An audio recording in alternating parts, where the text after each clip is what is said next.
Lucas capítulo 24, eu queria mais uma vez reiterar a nossa alegria, minha e do pastor Charles, de estar aqui com vocês. Para mim é uma honra poder servir aqui essa casa. Eu estava conversando ali com o pastor Cirilo no café, estava falando para ele quanto eu me sinto honrado em poder estar aqui esses dias servindo essa mesa, quanto que essa casa nos abençoou e tem nos abençoado. Eu lembro que quando eu era adolescente, não faz muito tempo,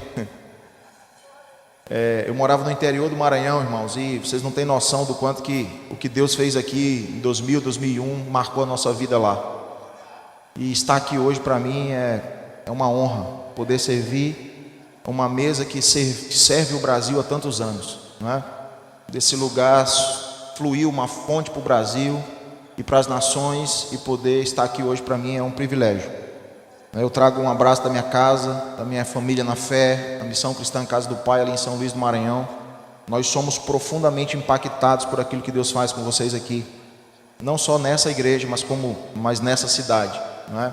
Eu creio muito que Ele virá novamente sobre Belo Horizonte. Eu já ouvi muita gente falando muita coisa de BH, de Belo Horizonte, da região de Minas. Eu acho que Deus vai fazer algo novamente aqui nesse lugar. Amém? Eu acho que tem uma fonte que está jorrando aqui. Primeira noite, quando eu cheguei aqui, Deus me levou para Gênesis capítulo 26. E rapidamente compartilhando com você aquilo que Deus falou comigo. Em uma época que havia uma seca, não é? A Bíblia diz que Deus fala com Isaac. Deus fala assim: olha, você precisa cavar um poço, precisa arrumar água, né, para os teus animais, porque corre um risco de morrer se não tem água, não é?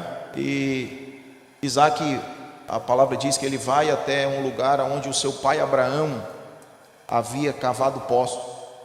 E sabe, irmãos, eu penso que nós precisamos olhar nesses dias para o mover de Deus, para um avivamento, como Isaac olhava para a água naquele tempo. O avivamento é algo necessário para a nossa sobrevivência. Amém? E não tem um segredo, irmãos, não tem uma receita para um avivamento. Não tem receita, faça isso e vai. Não tem receita. A gente não pode marcar uma data. Gente, vem aqui semana que vem, porque semana que vem vai ter um avivamento. Não, geralmente é de repente. Eles estavam reunidos no mesmo lugar, quando de repente veio do céu com um som. E sabe de uma coisa, irmãos, a gente não tem como explicar um avivamento. Se você perguntasse para alguém que estava ali no Pentecostes, como que era assim, como que era o som? Cara, eu não sei, assim, parecia um som, é algo parecido com um som, eu não sei explicar muito, porque avivamento não tem explicação, é simplesmente quando Deus vem. Nós precisamos olhar para esse derramar de Deus, para esse avivamento, como Isaac olhava para a água. Nós precisamos encontrar água, porque senão nós vamos morrer. Irmãos, nós precisamos de um avivamento no Brasil, porque senão nós não vamos suportar. E qual foi a receita de bolo? Ele não inventou nada novo. Ele foi no poço que um dia já havia dado água. Eu acho que eu faço parte de uma nova geração, não é? Eu brinco muito com os meus amigos que são mais velhos do que eu. Eu tenho apenas 34 anos, irmãos, novinho. Não parece que eu tenho mais, mas é 34. E assim, eu brinco com eles, eu falo assim: cara, eu faço parte de uma nova geração, mas assim, eu não quero fazer nada novo.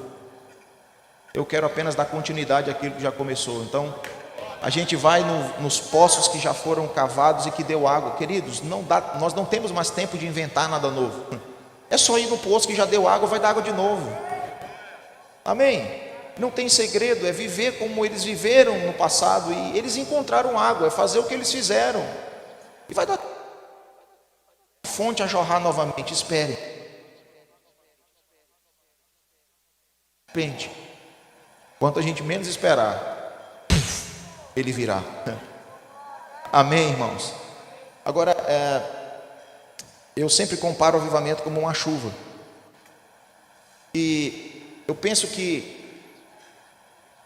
talvez o que eu vou falar aqui vai te chocar, mas eu vou falar. Dependendo da maneira como você vive, o avivamento pode te fazer mal, não é? Porque Preste atenção. Existe um lugar seguro que todos nós precisamos habitar, né? E esse lugar não é simplesmente dentro de uma igreja convencional. Você não está seguro por fazer parte de uma igreja.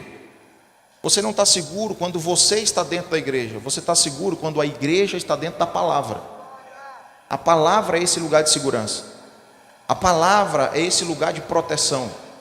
Por isso você vê nas escrituras homens de Deus que começaram seus ministérios tendo uma oportunidade de promover algo novo. A Bíblia diz que eles faziam tudo de acordo com aquilo que já foi dito. Quando você vê, por exemplo, João Batista começando a pregar, você não vê João Batista pregando uma nova mensagem. João Batista não prega nada diferente daquilo que já havia sido dito. Quando você vê Jesus começar o seu ministério, você não vê Jesus pregando nada novo. Eu estou aqui para que se cumpra o que foi dito. Sabe do que nós precisamos nesses dias, irmãos? Não precisamos de não precisamos de pregadores com novas mensagens. Precisamos de homens e mulheres de cumprimento. Precisamos de homens e mulheres que irão cumprir aquilo que já foi dito. Porque se você parar para pensar, tem muita palavra sobre o Brasil. Se você parar para pensar, há uma fala de Deus ecoando sobre a nação brasileira há alguns anos. E a pergunta que eu faço é: onde estão os homens e mulheres de cumprimento? Aonde estão aqueles que vão se levantar nesse tempo e dizer assim: olha só, eu não quero trazer nada novo, eu quero apenas que se cumpra em mim aquilo que foi dito. Você quer ver uma coisa? Quando eu falo aqui de a voz que clama no deserto, você pensa em quem? Vamos conversar? Bater um papo? Você pensa em? Então João Batista era a voz que clama no deserto?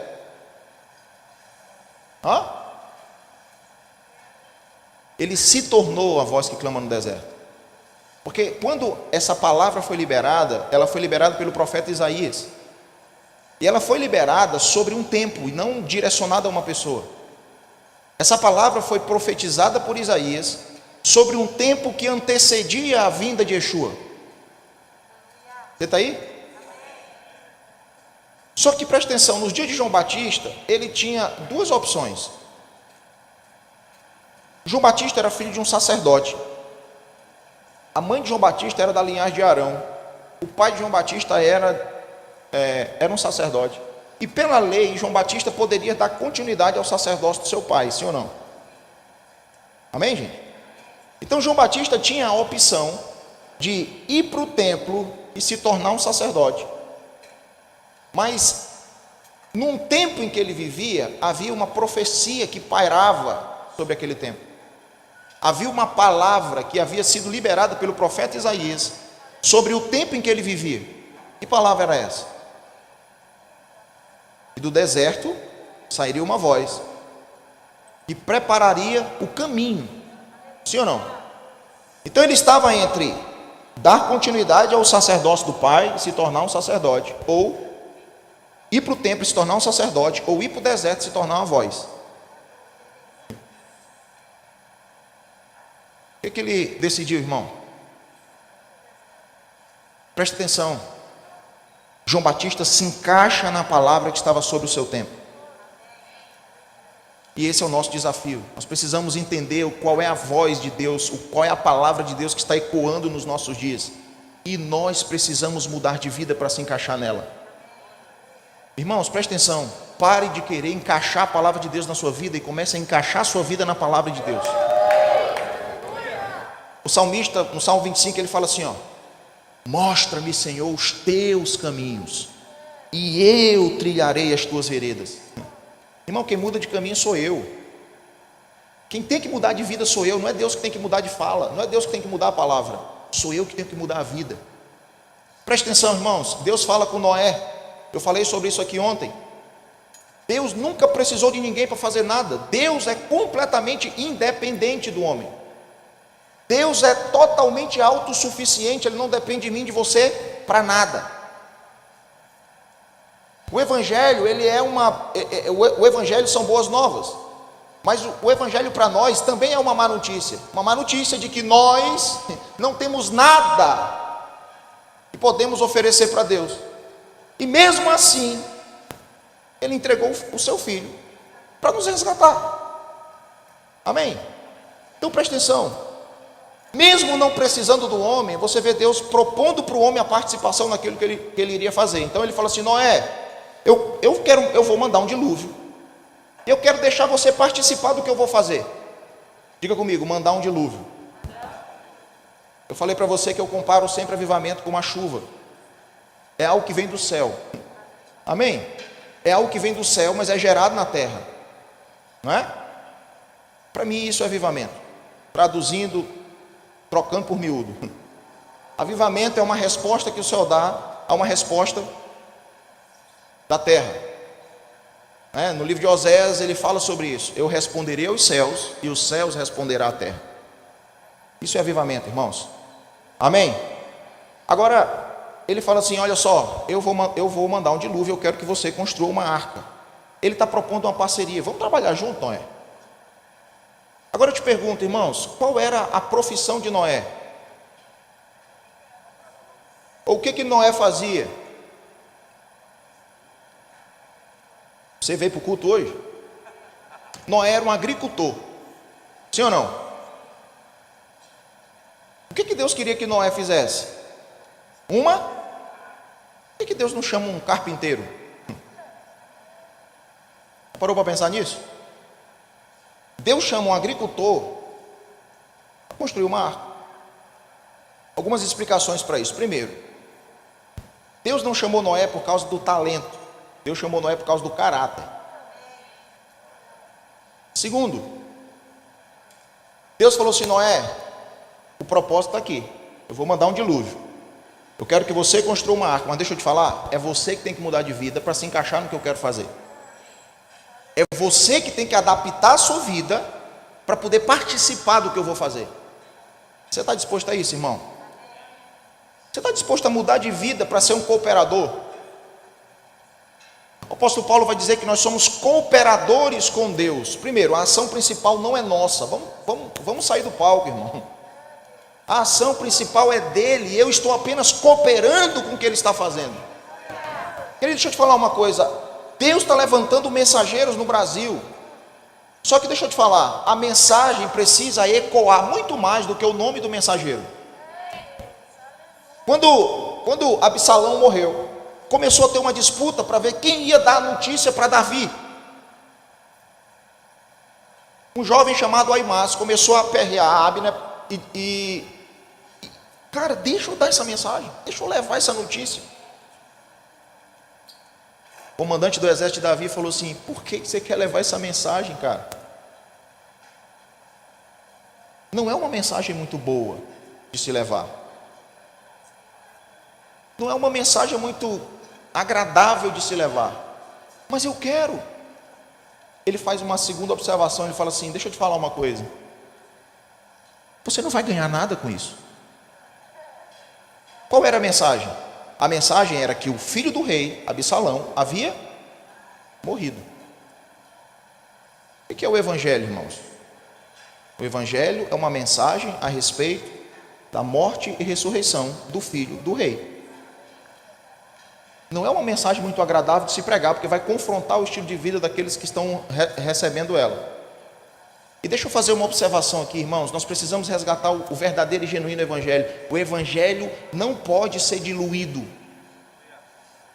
O evangelho, ele pode ser simplificado para que todo mundo entenda, mas ele não pode ser falsificado para que todo mundo aceite. Irmãos, nada do que preste atenção, tudo que eu for fazer pelo evangelho irá contaminar ele. Eu ainda estou dentro do parênteses. A serpente chega para Eva e fala assim: o que Deus falou para Adão e Eva? Olha, vocês podem comer de qualquer árvore do jardim, menos de uma. Foi assim ou não foi? Aí a serpente vai começar o seu trabalho. E qual que é o trabalho da serpente que eu falei aqui ontem? É distorcer o que Deus disse. E é assim até hoje. Sabe qual é a função da serpente? É fazer você... A serpente não quer que você pare de ler a Bíblia. Ela quer que você leia a Bíblia e diga assim: peraí, aqui está dizendo isso, mas não é bem assim. Ele está falando isso, mas o que ele quis dizer Irmãos, o que ele quis dizer foi o que ele disse. Se ele quisesse dizer outra coisa, ele teria dito outra coisa. Então, a serpente está em ação até hoje. Todas as vezes que você olha para o Evangelho e fala assim, não, peraí, não é tão radical assim. É porque ele falou isso, mas na verdade o que ele quis dizer, distorcendo o que Deus disse. Aí a serpente chega para ele e fala assim, não foi assim que Deus disse? Que vocês não podem comer de nenhuma árvore daqui? Irmão, o que Deus disse para Eva? Pode comer de qualquer uma, menos, pode o quê? Comer. Depois você procura isso na Bíblia. A serpente vem e fala assim, pode comer de qualquer uma. Aí Eva vai consertar a serpente. Aí ela fala assim, não, serpente, você está errado, não foi isso que Deus disse. Deus disse que nós não podemos comer e nem tocar. Apenas em uma. Deus falou isso? Não. Deus disse que eles não poderiam comer. O que Eva fez? Acrescentou algo naquilo que Deus havia dito. Sabe como que nós falsificamos o Evangelho? Quando nós queremos botar na boca de Deus aquilo que Ele nunca disse. É uma forma de falsificar o Evangelho, irmãos. Não é só extrair. Eu não falsifico o Evangelho apenas quando eu extraio. Eu falsifico o Evangelho também quando eu incluo coisas que Deus nunca falou. Então qual é o lugar de segurança? É dentro do que Ele disse. Nem um passo a mais e nem um passo a menos. O chefe do exército de Davi libera aí mais. Fala assim, tá bom, tá insistindo? Estou falando para ti que tu não vai ganhar nada para carregar essa mensagem. Estou falando para ti que é uma mensagem difícil. Mas tu quer? Então vai. Ele forçou um envio. Deixa eu ir, cara. Sou bom, eu vou conseguir dar essa notícia. Eu vou conseguir chegar diante do rei. Eu vou chegar diante do rei e vou saber falar o que aconteceu. Ele deu uma forçadinha, foi liberado. A Bíblia diz que o chefe do exército de Davi chama um escravo cuxita, um escravo da cidade de Cuxi. E ele envia o escravo e fala assim, vai até o rei, diga que o seu filho morreu. A Bíblia diz que Aimás chega diante de Davi, irmãos. E Davi faz uma pergunta para ele. Onde está o meu filho? Aimás responde para Davi, vive o Senhor que eu não sei. Ele pediu tanto para entregar a mensagem, mas quando ele chega no final da linha, diante do rei, ele não sabe nada a respeito do filho do rei. Isso te faz lembrar alguma coisa? Nós estamos correndo, tentando entregar uma mensagem, mas não sabemos nada a respeito do filho do rei. Não sabemos nada a respeito de Jesus, porque não nos relacionamos com ele. E a Bíblia diz que o escravo, como é o nome do escravo? Ninguém sabe. Sabe por quê? Porque mais importante do que o nome do mensageiro é a mensagem que ele está carregando. Você está entendendo isso? Eu penso que o tempo que nós estamos vivendo no Brasil, irmãos, é de desaparecer o nome do mensageiro e aumentar o nível da mensagem. Nosso nome não precisa aparecer, o que precisa ecoar é a mensagem, irmãos. Porque é a palavra que vai promover a transformação. Você está aí? Voltando para Noé de novo, eu estou na introdução. Voltando para Noé. Noé, eu quero que você construa uma arca, mas eu não sou carpinteiro, eu sou agricultor. Mude sua vida. Adapte sua vida para cooperar com o que eu quero fazer. Aí a Bíblia diz, irmãos, que Noé fez tudo, Gênesis capítulo 6, Noé fez tudo de acordo com o que Deus havia dito. Olha só. Sabe qual é o problema? O problema é que nós queremos fazer rápido o que Deus não mandou fazer. Quantos anos Noé demorou para construir a arca? Aproximadamente 100. E sabe o que é interessante? Mesmo demorando 100 anos, ele fez tudo o que Deus mandou. A gente faz rapidamente o que ele não mandou. Deus nunca teve problema com demora. Se é que Deus tem problema, né? Você está me entendendo? O problema de Deus nunca foi demora, o problema de Deus sempre foi desobediência. Não tem problema de você demorar, contando que faça de acordo com o que ele disse. problema é que a nossa geração quer ser ágil naquilo que Deus não mandou fazer. Como eu falei aqui ontem, tudo que você edifica, sem que Deus tenha falado, você estabelece algo paralelo ao mundo de Deus. Se você está vivendo num mundo, irmãos, se você está vivendo de uma forma que não foi o Senhor que estabeleceu através da sua palavra para você viver, o que você está vivendo está paralelo àquilo que Deus estabeleceu, porque o princípio é que Deus edifica tudo a partir do que Ele disse. Ele falou e tudo se fez. Você está aí? Então o problema, irmãos, um dia para Deus é como 1000 anos é como um dia. Deus não tem problema com demora. Deus tem problema com desobediência. Deus não está, como o apóstolo Clebão falou aqui, Deus não está procurando resultado, irmãos. Deus não é atraído pelo resultado que você gera. Deus é atraído, irmãos, pelo teu nível de obediência. Moisés está com o povo no deserto, o povo começa a ter sede, e a coisa começa a ficar feia. Moisés vai para Deus, Deus fala assim: está vendo esse cajado que você tem na mão? Está vendo aquela rocha? Bate na rocha. A Bíblia diz que Moisés foi lá, bateu na rocha, saiu água, todo mundo bebeu e continuou o trajeto. Em um outro momento, irmãos, em um outro tempo, a situação era muito parecida: seca, sede, o povo doido, os animais sofrendo. Moisés vai para Deus de novo, e aí Deus fala assim: Moisés, está vendo aquela rocha? Fala com ela. Aí Moisés falou assim: não, Deus, não é assim que faz não. Não é falando, é batendo. Eu aprendi que é batendo. Fiz um curso na minha igreja que ensina como fazer. Sabe qual é o nosso problema, irmãos? É que nós aprendemos a fazer, e quando nós aprendemos a fazer, nós deixamos de depender de Deus. E aí fazemos porque aprendemos, não porque Deus falou. Não, Deus, nem assim não, deixa eu te ensinar. Eu te pergunto: saiu água da rocha? Sim. O povo bebeu? Certamente. Os animais beberam? Então deu certo. Concorda comigo? Deu certo, irmão.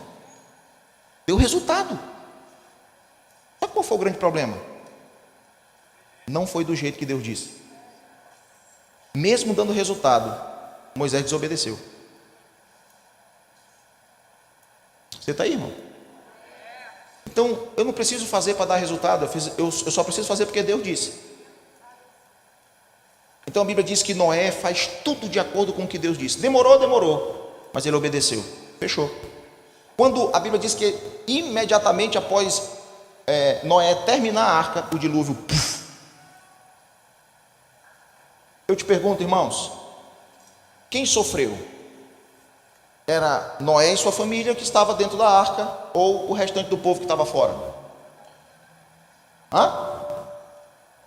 O povo. A chuva, teve uma chuva diferente para Noé e outra chuva diferente para o povo. Sim ou não? Foi a mesma chuva. Por que Noé não sofreu? Por que ele não foi destruído? Por que a sua família não sofreu? Porque eles estavam posicionados dentro daquilo que eles construíram, a partir daquilo que Deus disse. Então, quando você edifica de acordo com o que o Senhor falou, você está estabelecendo um lugar de segurança. Você entende isso, irmão? Agora, por que o povo sofreu? Porque eles estavam fora da arca. Deixa eu te dar um conselho de amigo, posso? Posso, gente?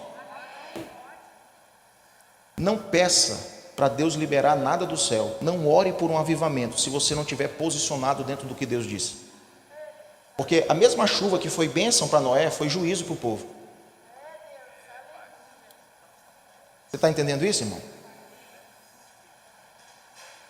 Agora, sabe qual é o grande problema?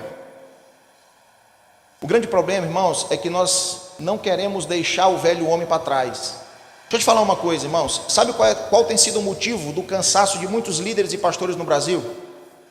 Porque nós queremos discipular pessoas que Jesus nunca converteu. Nós queremos arrumar um cargo na igreja para o velho homem. Deixa eu te falar uma coisa: o velho homem não aceita Jesus, irmão. O velho homem não tem que ser discipulado, o velho homem tem que ser mortificado. O velho homem não tem que aceitar Jesus, ele tem que morrer.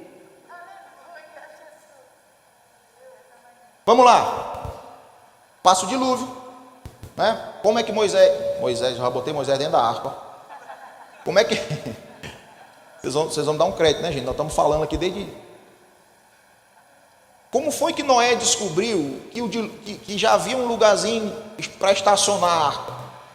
Ele soltou, né, uns pássaros e tal, e soltou uma pomba, lá vem a pombinha com um galho de quê no bico? De uma oliveira. Presta atenção no que eu vou te falar agora. Sabe o que isso me comunica? Isso me comunica que Deus estava edificando um mundo novo.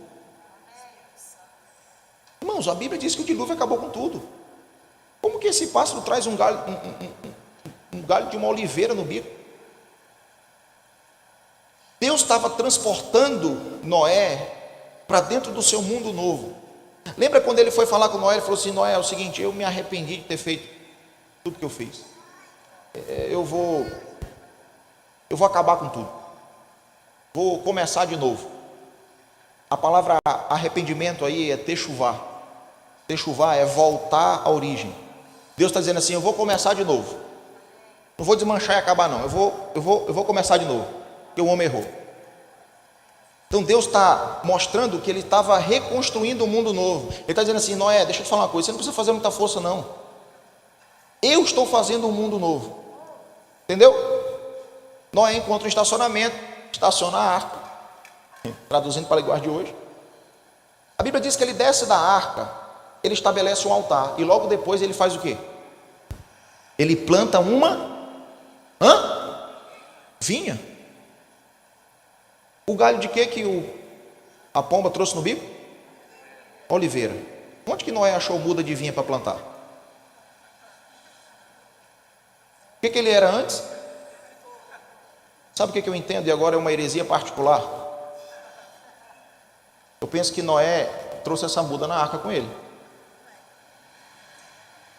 Deixa eu te falar uma coisa, irmãos. Noé entrou no mundo novo de Deus, mas trouxe a vida velha. Quando Noé caiu, foi quando ele estava construindo a arca ou foi depois de ter plantado a vinha?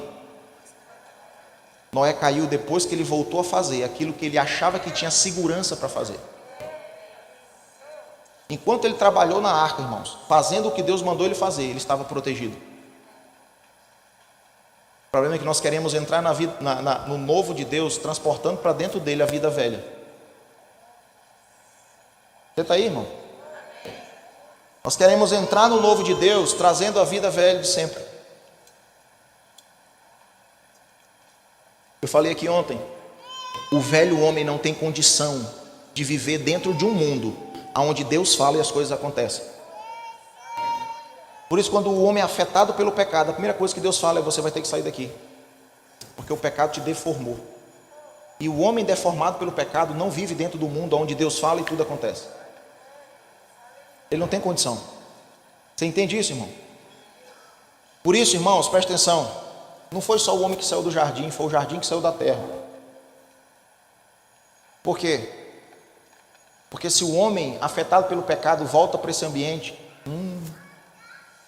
então nós estamos num processo de restauração. E no fim de todas as coisas, Apocalipse diz que talvez não é o homem que vai, é a cidade que vem.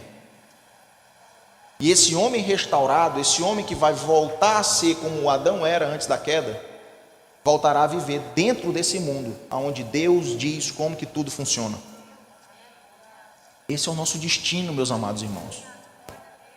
É para esse lugar que nós estamos indo. Amém? Deus não quer restaurar só o homem, Deus quer restaurar todas as coisas. Atos capítulo 3, Pedro fala sobre isso. O céu está retendo ele até que todas as coisas sejam restauradas. Diga comigo, todas as coisas. Por que você acha que Paulo vai dizer que a criação aguarda a manifestação dos filhos de Deus? Isso não tem a ver, irmãos, com você pintar a cara e ir para uma praça fazer uma peça teatral, por mais que isso seja muito bom. Mas não é isso manifestar. Não é isso que a criação espera. É muito mais do que isso. Quando a gente fala assim, rapaz, a criação espera que a manifestação dos filhos, a gente acha que Paulo está dizendo que a gente tem que sair das quatro paredes para ir fazer alguma coisa. Irmãos, de fato precisamos manifestar Jesus aí no mundo que vivemos. Isso é muito bom. Mas não é isso que esse texto está dizendo. Sabe o que esse texto está dizendo? Eu falei aqui ontem. Quando o homem se rebela contra Deus, ele perde a autoridade sobre a criação. Quando o homem se rebela contra Deus, a natureza se rebela contra o homem. E aquilo que Deus havia dito antes, que ele dominaria sobre todas as coisas, muda. E agora ele já não tem mais domínio sobre todas as coisas. A Bíblia diz que depois da queda, irmãos, começaram a surgir espinhos e abrolhos. Isso é a rebeldia da criação contra o homem que se rebelou contra a autoridade de Deus. Você está entendendo isso? O que Paulo está dizendo então, quando ele diz que a criação aguarda a manifestação dos filhos? Quando você olha a genealogia de Jesus, quando Lucas descreve a genealogia de Jesus, ele mostra Adão como filho de Deus. O que Paulo está dizendo? Que nós precisamos não fazer, mas retornar.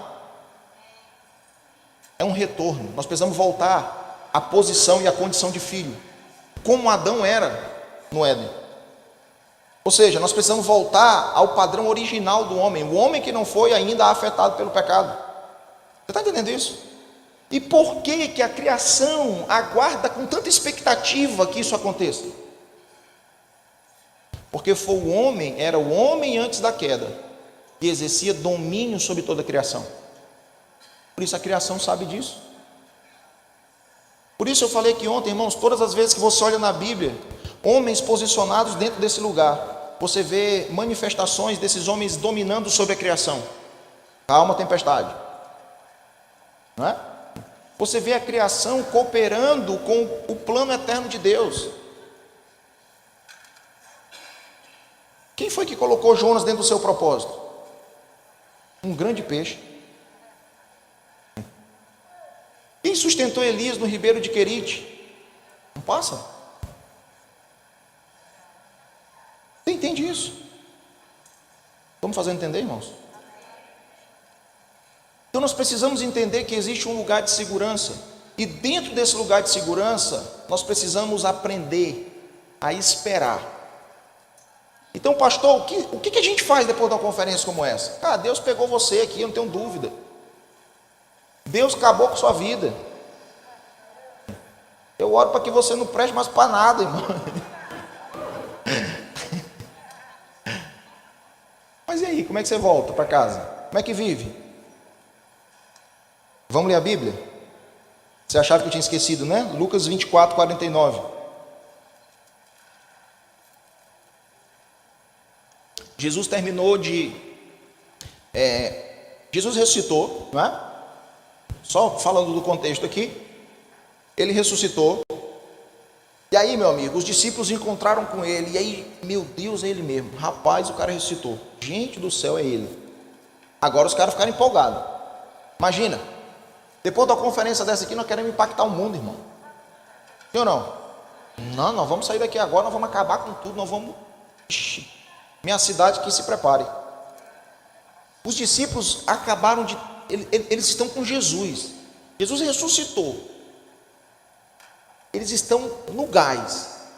Aí Jesus fala algo para eles. Verso 49.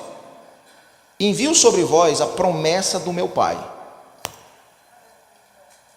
Beleza. Falamos aqui ontem sobre promessa e aliança. Você lembra? Irmão, nós estamos falando a mesma coisa desde o primeiro dia que eu preguei aqui. Nós estamos só edificando. Falamos ontem sobre promessa e aliança. Usamos Gênesis capítulo 12, Gênesis capítulo 15. Falamos a diferença de quando promete para quando se compromete. Né? Gênesis capítulo 12 ele promete. Ó, eu vou fazer. Gênesis capítulo 15 ele se compromete. Ele fala assim, ó, eu estou fechando um contrato contigo aqui de que eu vou fazer. Né? Eu falei aqui ontem que a cruz é o comprometimento de Deus em cumprir aquilo que ele falou. Através dos profetas. Não é? É Deus dizendo assim, ei, vou fazer. E a prova disso é que o meu filho foi para a cruz. Amém?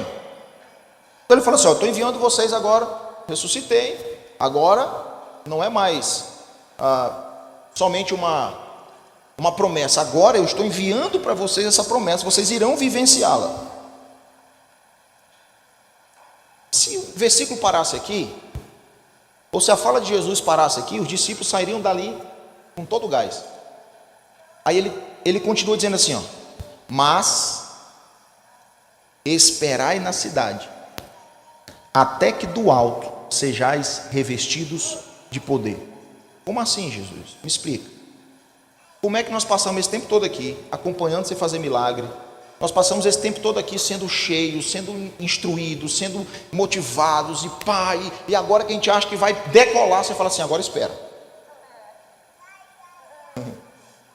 Agora espera.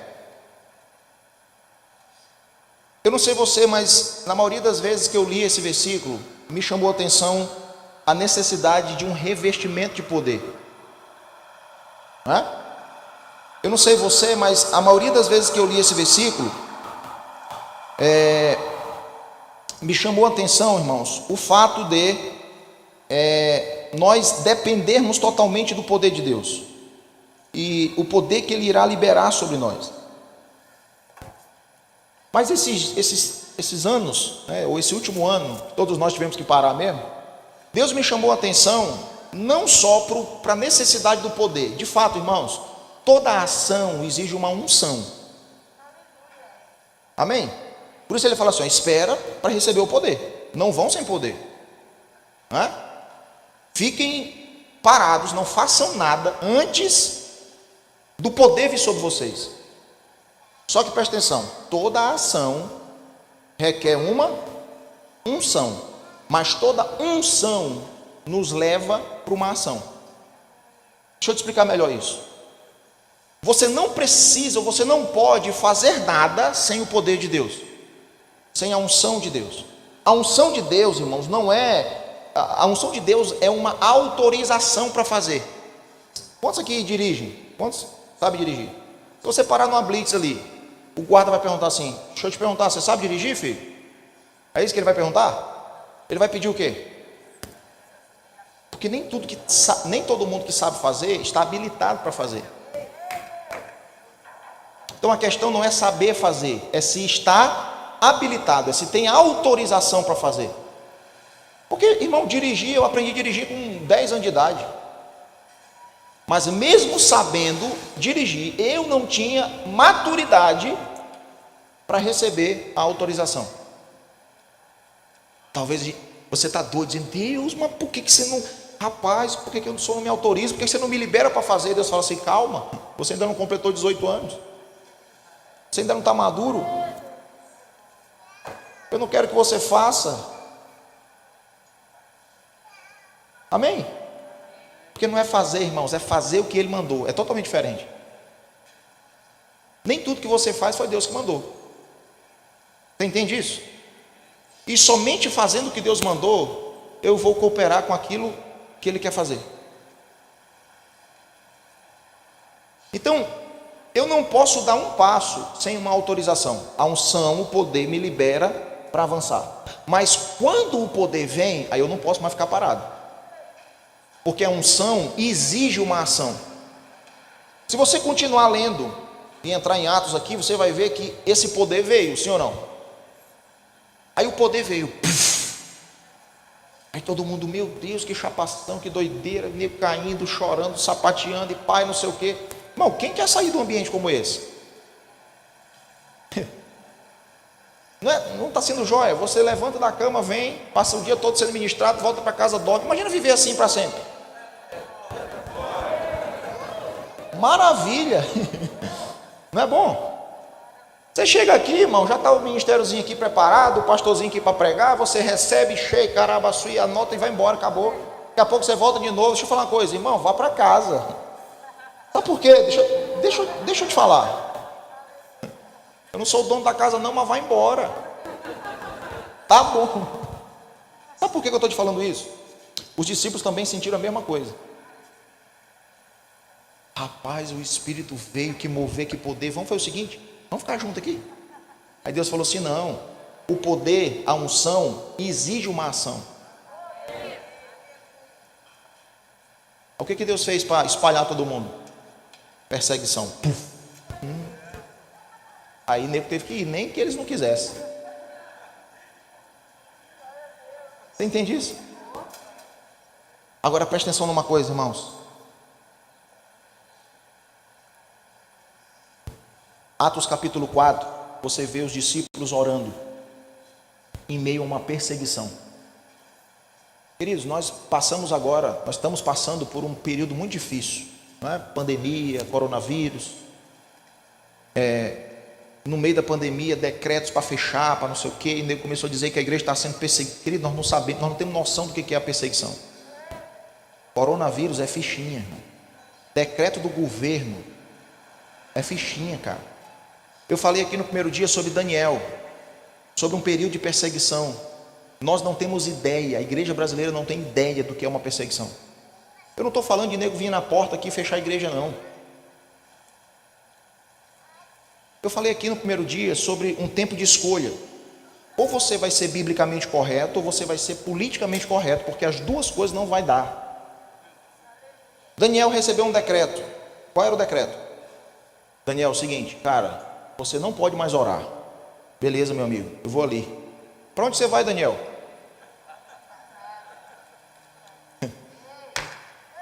Ou você vai ser politicamente correto, ou biblicamente correto. Agora presta atenção. A Bíblia diz que Daniel estava orando aonde? Num quarto. Só que nós lemos esse texto errado. Como que esses caras sabiam que Daniel estava orando? Não, porque ele estava orando na janela. Não é isso que a Bíblia diz. A Bíblia diz que ele estava orando num quarto onde tinha uma janela que apontava para Jerusalém. Então eles só descobriram que Daniel estava orando, por quê? Porque eles foram no quarto de Daniel. Uma coisa é o governo chegar na porta da igreja e lacrar a porta da igreja. Outra coisa bem pior, eles entraram no seu quarto para impedir você de orar. Você entende o nível? Como é totalmente diferente. Nós vamos ter que começar a aprender a orar, irmãos, sem o som ligado.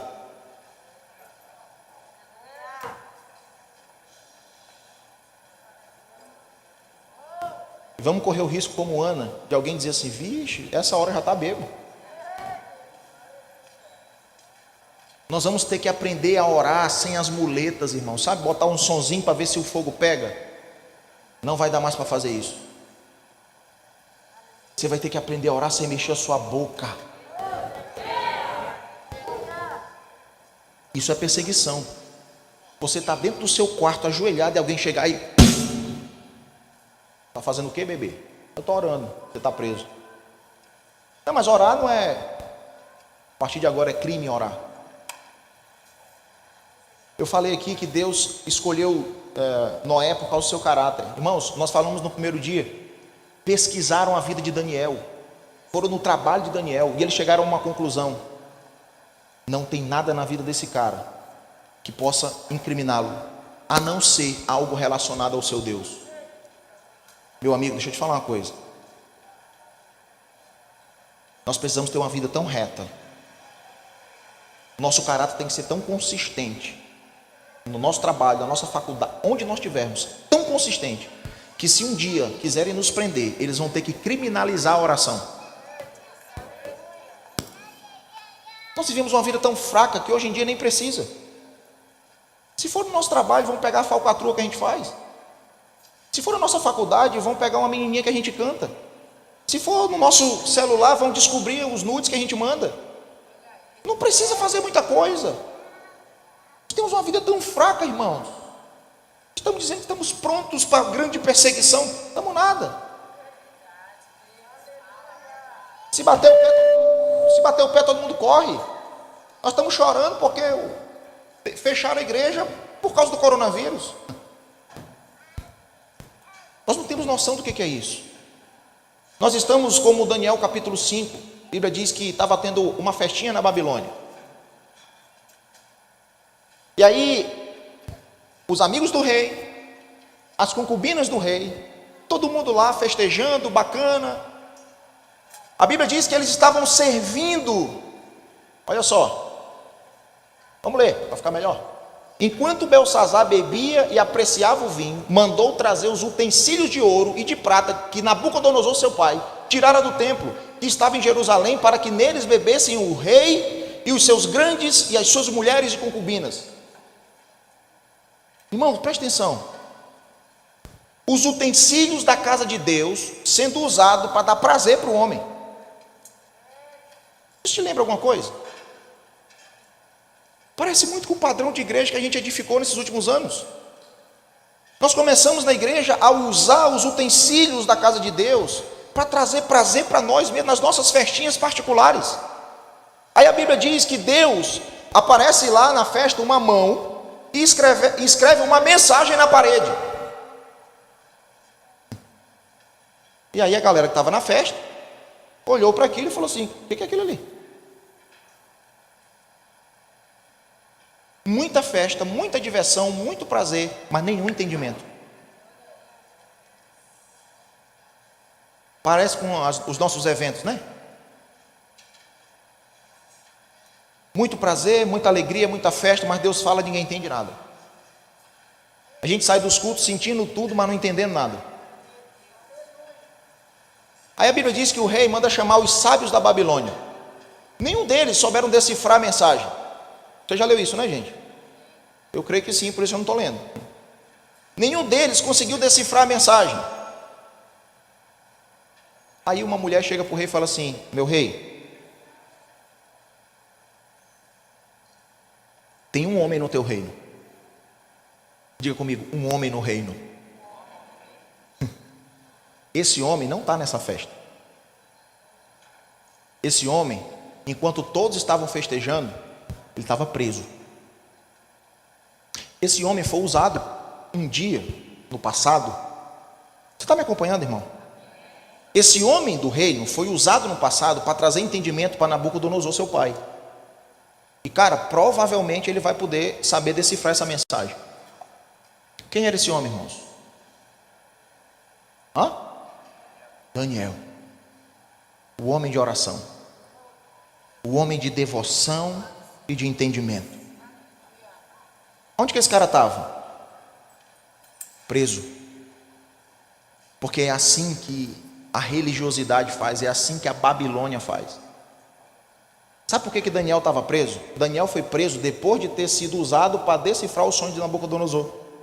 Porque a Babilônia faz assim: ela te usa, aí quando você não serve mais, ela te abandona. E quantos de nós, irmãos, nos sentimos abandonados depois de termos sido usados? Quantos de nós fomos feridos porque nos sentimos abusados? Pô, esse cara me exigiu, eu vivi para esse negócio aqui e agora me abandonou, não liga mais para mim.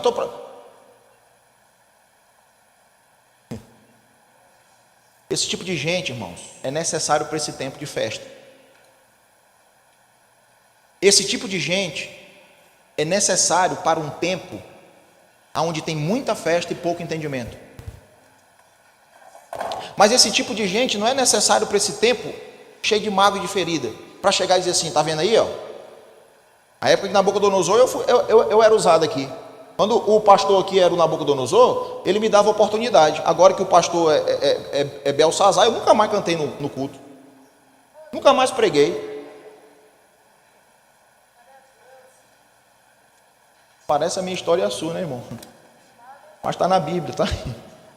Eu estou só aqui trazendo para a linguagem de hoje, para você entender melhor. Belsazar manda chamar Daniel, irmãos, que foi usado e foi esquecido. Mas sabe qual é o grande lance? Primeira pergunta que Belsazar faz para Daniel é: peraí, és tu o mesmo Daniel?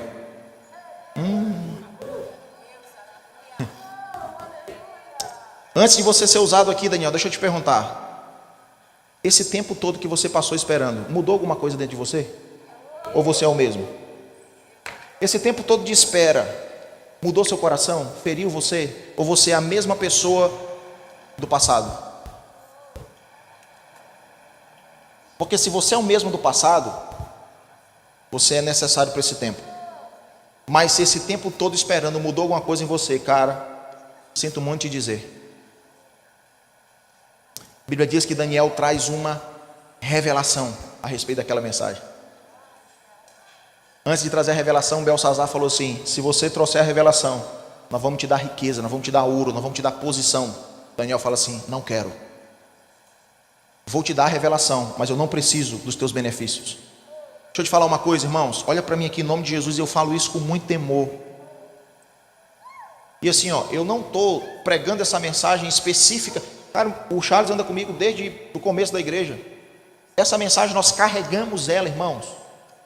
Não é uma coisa que eu preparei para cá. O pão que eu estou repartindo com vocês esses dias aqui é o mesmo pão que eu sirvo na casa em que eu pastoreio. Preste atenção numa coisa. Daniel falou assim: não, os teus presentes fiquem contigo, dá os teus prêmios a outro. Todavia, eu lerei ao rei a escritura e lhe falei saber a interpretação.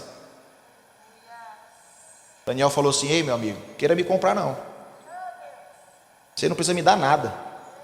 Eu vou ler a escritura, vou trazer a revelação, mas você não precisa me pagar nada. Aí pega um bocado de gente no Brasil hoje. Quantos estão dispostos, irmãos, a ler a escritura? Presta atenção. Lerei ao rei a escritura. Sabe do que nós precisamos hoje?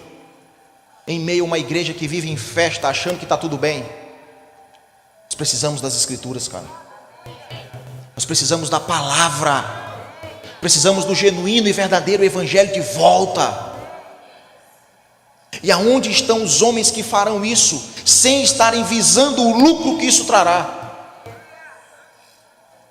Lembra do que foi dito para Aimás? Você não ganhará nada carregando essa mensagem. Meu rei, eu vou trazer a revelação, você não precisa me dar nada. Irmãos, preste atenção numa coisa. O apóstolo Clebão falou ontem aqui sobre Simão o mágico. Cara, Simão o mágico, Deus fala muito comigo através daquela mensagem, ou através dessa passagem. A Bíblia diz que Simão o mágico promovia, irmãos, movimentos espirituais que atraía toda a cidade. É muito parecido com o avivamento, cara. A Bíblia diz que vinha gente de todo canto para ser atendido por Simão o mágico. Mas quando chegou os discípulos de Jesus, ele foi lá pedir o Espírito. Sabe o que eu entendo aqui? Eu entendo que é possível promover ajuntamentos espirituais sem a presença do Espírito. Eu não sei se isso te assusta, mas me assusta, irmão. O cara curava pessoas, irmãos. O cara fazia, acontecia. Quando os discípulos chegaram e disseram assim: ei, ora por mim aqui, porque eu não tenho espírito. Como assim tu não tem um espírito? Tu está fazendo conferência de avivamento para todo lado. E sabe como que ele quis conquistar isso? Como muitos de nós queremos atrair o espírito para a nossa igreja, negociando. Simão o mágico propôs uma negociação financeira e colocou assim, igual nós fazemos hoje. A diferença é que as nossas transações financeiras, nós arrumamos um nome gospel para ela. Nós chamamos de conferência de avivamento, de encontro de avivamento, nós chamamos assim. Mas na verdade é a mesma proposta que Simão o mágico fez. Ei, meu amigo, é o seguinte: aqui eu só tenho dinheiro, você tem unção. Eu te dou dinheiro, você traz a unção. E aí a gente só coloca o nome, conferência de avivamento. Mas na verdade nós estamos comprando a unção, irmãos. Eu lerei as escrituras, eu trarei a revelação, mas você não precisa me dar nada. São esses os mensageiros desses dias. Homens de revelação.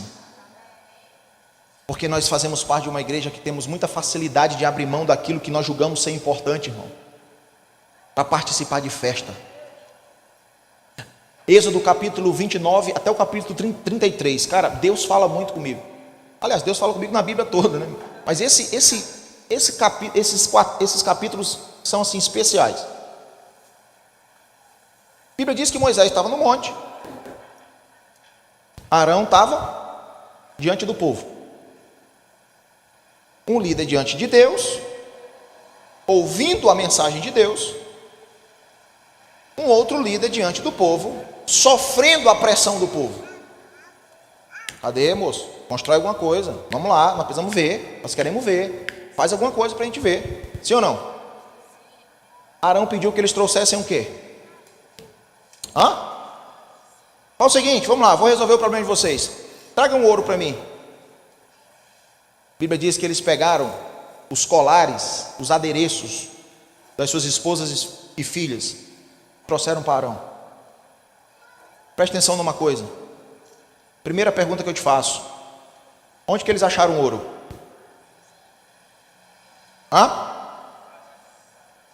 Egito. A Bíblia diz que eles trouxeram do Egito. Segunda pergunta que eu te faço: quem foi que não cooperou com a construção do bezerro? Duas pessoas, Miriam e Moisés. Por que Moisés não cooperou? Primeiro, porque ele estava diante de Deus. Ele estava no monte. E quem vive diante de Deus não é movido pela necessidade do povo. Quem vive diante de Deus não é movido pela riqueza do povo. Quem vive diante de Deus não é movido pela riqueza que é tirada do Egito. Meu papai, tudo fala. Sabe por que Moisés não cooperou? Porque ele estava diante de Deus. E o segundo motivo pelo qual ele não cooperou, a Bíblia diz, irmãos, que todos saíram do Egito trazendo riquezas, ouro, prata e bronze. Moisés saiu do Egito carregando, sabe o quê? Os ossos de José. Deixa eu te falar uma coisa: enquanto todo mundo estava saindo do Egito trazendo ouro, Moisés estava saindo do Egito carregando o legado de um homem que marcou o Egito.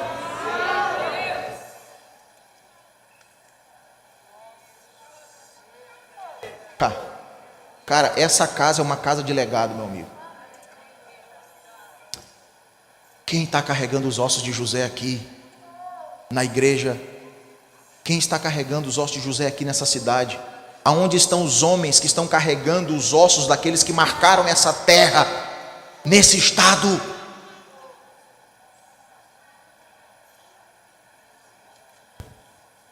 Aonde estão os homens que estão carregando o legado de todos aqueles que passaram e marcaram a nossa geração, queridos? Onde estão esses caras que estão carregando o legado de Judson de Oliveira, apesar de ainda estar entre nós? Mas é um homem que despejou sobre o Brasil. Onde estão aqueles que vão dar continuidade ao legado de Antônio Cirilo, meu amigo? Estava falando com ele agora há pouco ali, eu falei: pastor, eu estou muito feliz em estar aqui, porque você marcou a minha vida, e servir você aqui para mim é uma honra. Aonde estão aqueles que vão transportar o legado de Gregório McNutt? O problema é que nós queremos sair trazendo ouro, trazendo riqueza. Eu lerei para você as escrituras, cara. Você não precisa me pagar nada por isso. Você entende isso, irmão? O que a igreja brasileira precisa está escrito. Eu estou aqui para que se cumpra o que foi dito.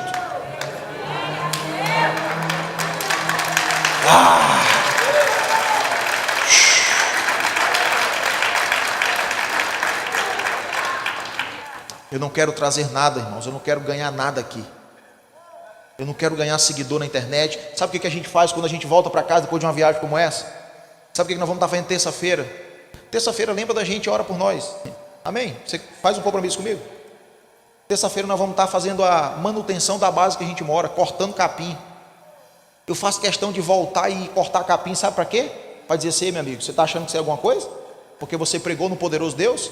Venha capinar bem aqui, para você ver que você não passa de um homem pecador miserável que precisa de Deus todo dia.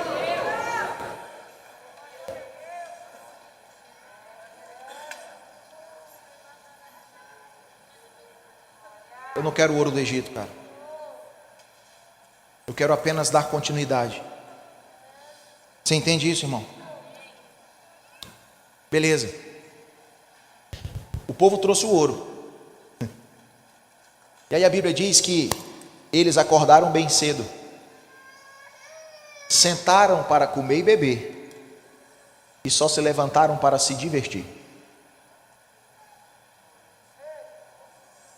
Nós chamamos isso de ministério.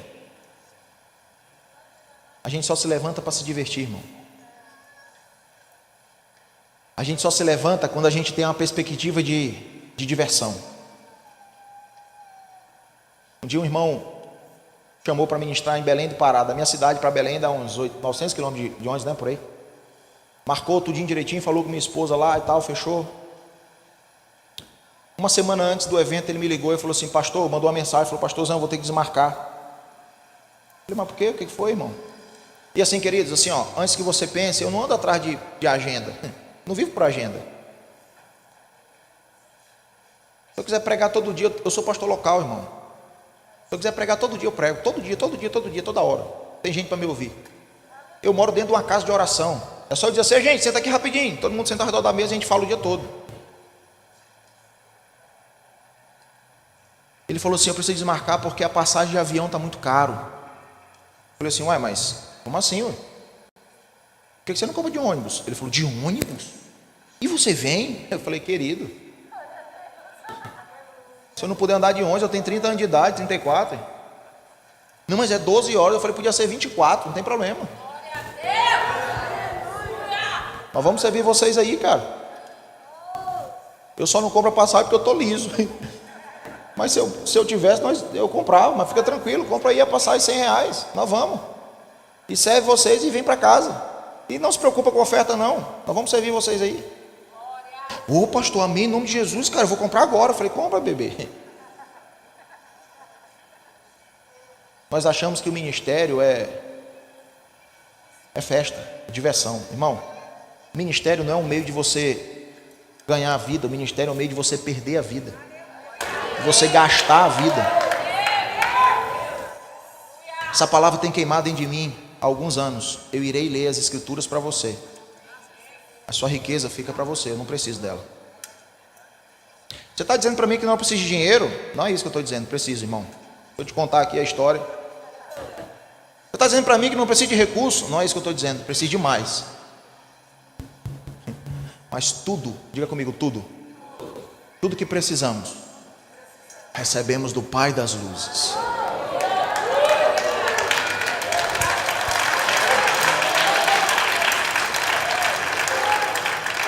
Então vamos lá. O que eles tinham de mais precioso nas mãos? Ouro, sim ou não? Sim ou não, irmãos? Riqueza. Porque se não fosse tão precioso, imagina, nós estamos saindo do Egito, estamos fugindo. Eu vou pegar o que é mais valioso para mim. Todas as vezes que eu entro num avião, ou sei lá, a gente tem uma viagem que a gente faz lá que precisa pegar 1h30 de barco, assim, de ferry, né? Aí eu gosto muito sou muito viajante, assim, eu viajo muito a maionese, eu fico pensando, rapaz, quando a mulherzinha lá do avião está dizendo assim, gente, é o seguinte, ó, se pousar na água, pegue aí, deixa as bagagens para trás, eu olho para minha mochila e falo assim, essa mochila aqui não fica não. Eu tenho a Bíblia e tenho um computador dentro, que eu tenho tudo anotado, essa aí eu não deixo para trás não. Eu deixo o paraquedas, eu deixo qualquer coisa. A Bíblia, a mochila eu me agarro com ela. Minha esposa esse dia brincou comigo, tu tem mais ciúme dessa mochila do que de mim. A gente só se apega àquilo que tem valor para nós, irmão. Vamos fugir do Egito, bora, vou pegar o ouro. O que foi que eles deram para construir o bezerro? Aquilo que tinha valor para eles. Sabe por quê? Eles queriam festa. Nós temos muita facilidade de abrir mão de coisas valorosas para nós, quando temos uma perspectiva de festa. Deixa eu te explicar. Irmãos, isso não acontece aqui, isso acontece lá na igreja. Quantos pastores nós temos aqui? Você sabe que é complicado você dizer assim, gente, vamos marcar aqui uma reunião de oração segunda-feira, 5 horas da manhã. Só vai 2, né? E quando vai? Se for 2 é até bom porque já concorda ali, né? Quando vai 2 é a bênção demais. Aí você liga para um irmão, você fala assim, querido, é o seguinte, oração, segunda-feira, 5 horas. O cara vai dizer assim, ô pastorzão, rapaz, eu queria muito ir. Mas assim, ó, eu tenho o meu trabalho. O trabalho é valioso para ele, sim ou não? Esse cara está errado? Não. Aí você liga para o outro, ô irmão, ó, o seguinte, nós vamos ter uma oraçãozinha aqui, segunda-feira, 5 horas. Poxa, esse pastor está doido, ele acabou de vir numa conferência dessa, 5 dias ali, ouvindo toda hora. Ele quer segunda-feira, 5 horas, fazer uma reunião de oração. Pastor, não tem como, eu tenho aula na minha faculdade. A faculdade é preciosa para ela? Sim. Ela está errada? Não. Tem valor, sim ou não? Agora, pastorzão, se você liga para esse mesmo cara e fala assim, querido, é o seguinte, amanhã, 5 horas da manhã, nós vamos ter lá na igreja, pastor Antônio Cirilo, Luiz Hermínio, Ricardo Robortella, Danduque, Justo de Oliveira e toda a caravana do clamor.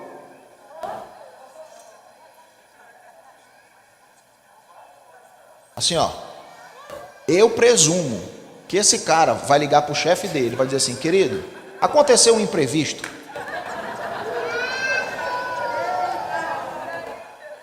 Sabe por quê?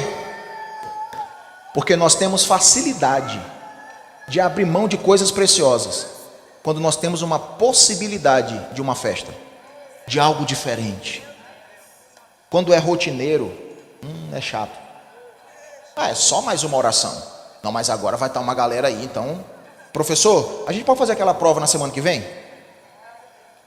Esses somos nós, irmãos. Sentamos, comemos, bebemos e nos levantamos apenas para nos divertir. Agora deixa eu pregar para você de verdade. Tô brincando, gente, tô terminando. São 11h30, meio-dia a gente termina, pode ser? Ixi.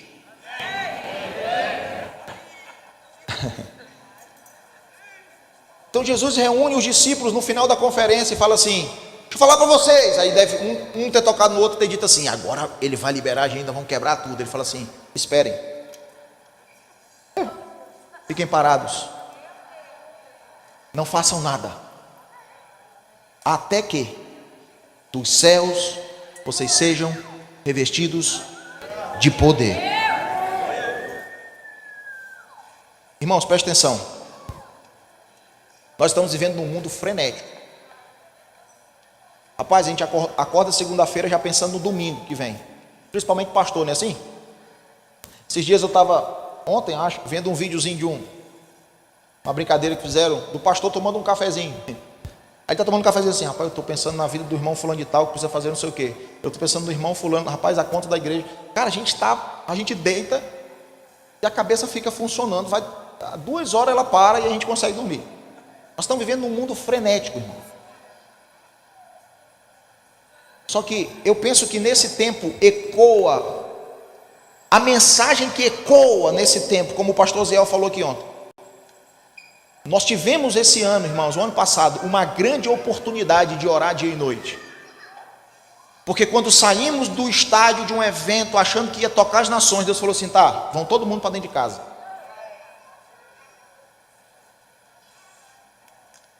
Você está entendendo isso? A mensagem que ecoa nesse tempo, na minha perspectiva, é justamente essa: permaneçam até que o poder chegue. Porque agir sem poder, irmãos, você entende isso? Jesus não está dizendo assim: agora vão lá, agora façam, agora está com vocês, vão lá e quebrem tudo. Não, agora esperem. Aprendeu, agora espera. Entendeu, entendi, agora você vai esperar. Porque preste atenção, se vocês fizerem alguma coisa agora, meus discípulos, vocês irão atrapalhar o que eu tenho para fazer. Então fala o seguinte: espera aí, pastor, mas assim, ó, o mundo está difícil, o negócio está cada dia pior. Talvez esperar num tempo como esse é ser omisso. Sim ou não? Deixa eu te falar uma coisa. A postura de esperar não tem a ver com omissão. A postura de esperar aqui tem a ver com dependência. Ele está dizendo assim: não é você deixar de fazer, é você esperar para fazer quando eu falar, quando o poder vier. Você entende isso? Quando nós esperamos, nós não estamos simplesmente deixando de fazer alguma coisa. Quando nós esperamos, segundo o que ele disse aqui, nós estamos, entenda isso, nós estamos deixando que ele faça. Nós estamos dizendo: Senhor, eu posso fazer sozinho, mas eu dependo do Senhor. Eu vou esperar até que dos céus venha poder. Quando você espera em Deus, irmãos, na presença de Deus, você está dizendo para Ele que você quer depender dEle. Porque a maioria de nós que falamos que queremos depender de Deus, sempre tomamos o controle das coisas para resolver.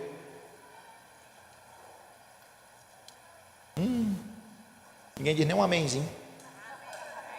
Porque é verdade, irmão. Senhor, eu espero em Ti. Querido, é muito bom dizer que depende de Deus quando tem 1 milhão na conta. Faltar comida em casa, você vai num caixa eletrônico, saca dinheiro e compra. E assim, por favor, não estou dizendo que é errado ter dinheiro na conta. Eu não estou dizendo que também quem tem dinheiro da conta não depende de Deus, porque a questão não está no dinheiro, a questão está no coração. Amém? O problema não é ter muito dinheiro no bolso, o problema é ter muito dinheiro no coração. Aí é o problema. Porque tem muita gente com muito dinheiro que não ama o dinheiro, e tem muita gente com pouco dinheiro que ama o dinheiro. Você não deixa de ser generoso porque não tem dinheiro no bolso. Você entende isso? Você não deixa, rapaz, eu não sou generoso porque eu tenho pouco dinheiro no bolso. Não, irmão, você não é generoso porque você tem muito dinheiro no coração. Você não tem dificuldade de tirar dinheiro do bolso, você tem dificuldade de tirar do coração, por isso você não é generoso. Então não tem a ver com ter muito dinheiro ou pouco dinheiro. Tem a ver com esse entendimento de depender de Deus. Senhor, eu posso fazer sozinho, eu posso resolver, mas e aí? É isso mesmo que você quer que eu faça? Quem aqui, irmãos, iria um dia imaginar que você estaria no seu quarto orando, alguém ligaria para você e falaria assim: querido, eu quero te chamar para pregar na minha igreja. Quem vai dizer assim, não, peraí, deixa eu só orar aqui para saber se é de Deus? Não, é pregar o evangelho. Será que pregar o evangelho não é de Deus? O Espírito impediu Paulo de pregar em alguns lugares. Nós precisamos depender de Deus até para pregar o evangelho. Nós estávamos falando agora há pouco sobre perseguição, Atos capítulo 4. Em meio a toda aquela perseguição, eu te pergunto, qual seria a tônica da nossa oração? Qual seria a tônica da oração da igreja brasileira se nós estivéssemos de fato sofrendo uma perseguição? Eu penso que seria por livramento. Ora, na pandemia nós oramos mais para Deus abrir as igrejas do que para curar o povo.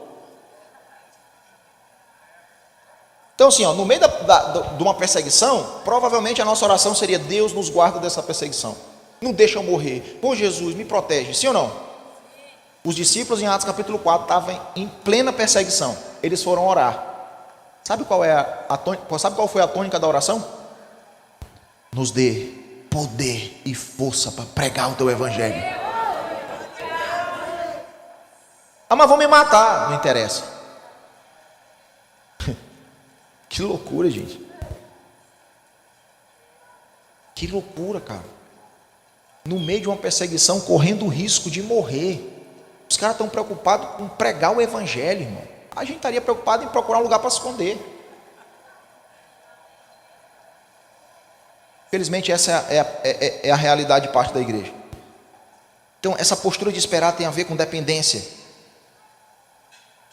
Se nós queremos poder nas nossas ações, irmãos, nós precisamos ter paciência para esperar nele.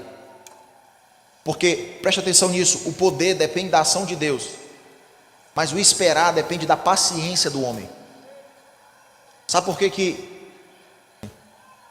que não conseguimos andar no nível de obediência que eu falei no começo? Porque não temos paciência para esperar.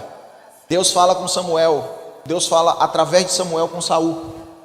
Deus fala assim: Saul, é o seguinte, você vai esperar aqui 7 dias, eu virei, nós sacrificaremos e você descerá para guerrear contra os filisteus. A Bíblia diz que Saul esperou 7 dias, sim ou não? 7 dias. Só que a palavra diz, irmãos, que os inimigos começaram a se aproximar.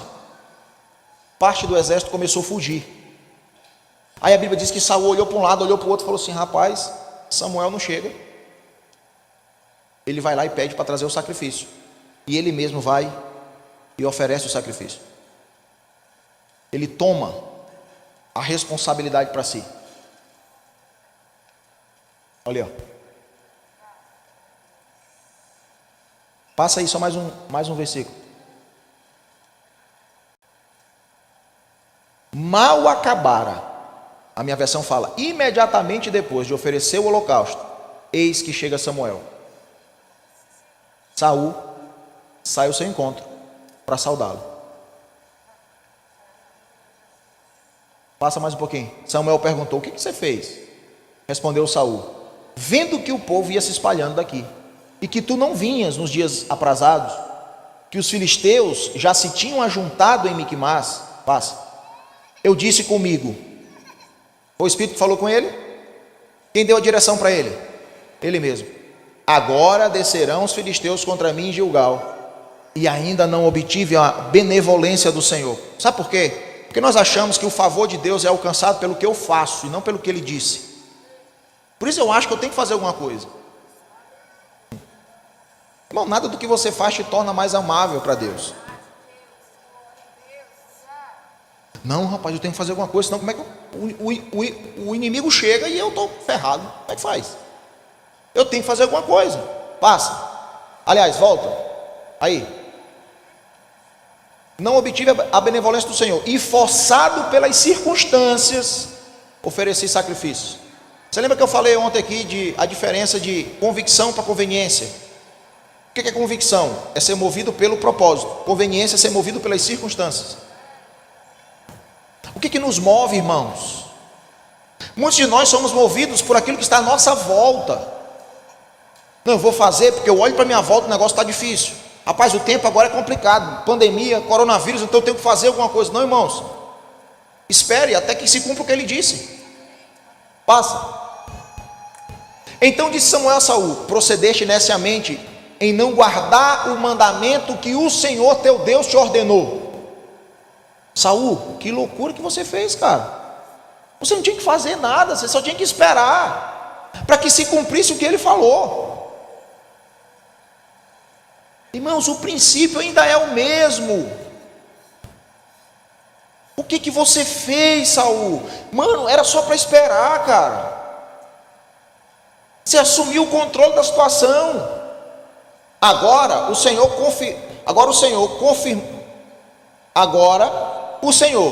confirmado o teu reino sobre Israel para sempre. Teria agora o Senhor confirmado o teu reino sobre Israel para sempre. Passa. Já agora não subsistirá o teu reino. Sabe por quê? Porque, cara, Deus não vai colocar em posição de autoridade homens que não têm paciência para esperar o que Ele disse. Saul, era para você reinar para sempre, cara. Ele está dizendo ali que Saul iria ser imortal? Sim ou não? Sabe o que ele está dizendo ali? A tua descendência reinaria. Eu falei aqui no primeiro dia: Jesus, filho de Saul, tenha compaixão de mim. Irmãos, preste atenção. O cara comprometeu a sua geração e comprometeu a sua descendência, porque não teve paciência para esperar. Você está entendendo isso, irmão? Aí você olha para Davi.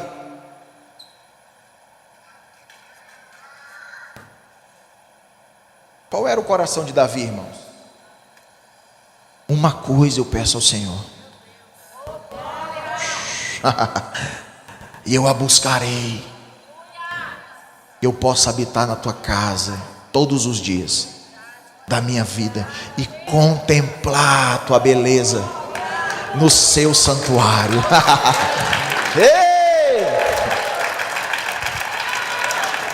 Foi para esse homem, irmãos, foi para esse homem que Deus entregou aquilo que ele havia dado para Saul. Eu tenho que fazer logo. Não, eu preciso só contemplar a sua beleza todos os dias da minha vida. É uma vez por semana? Não, é todos os dias. Mas o mundo está acabando, eu não tenho pressa. Todos os dias.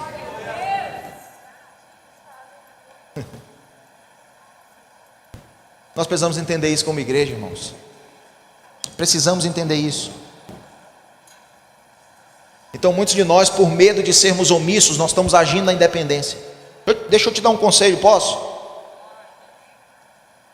Pior do que você não fazer nada é você fazer do seu jeito. É muito pior, irmão. O estrago é muito maior. O estrago é muito maior do que quando você deixa de fazer, do que quando você faz do jeito que você quer fazer. Então, se você está em dúvida entre não fazer nada e fazer do seu jeito, não faça nada. Agora é a hora de dizer amém.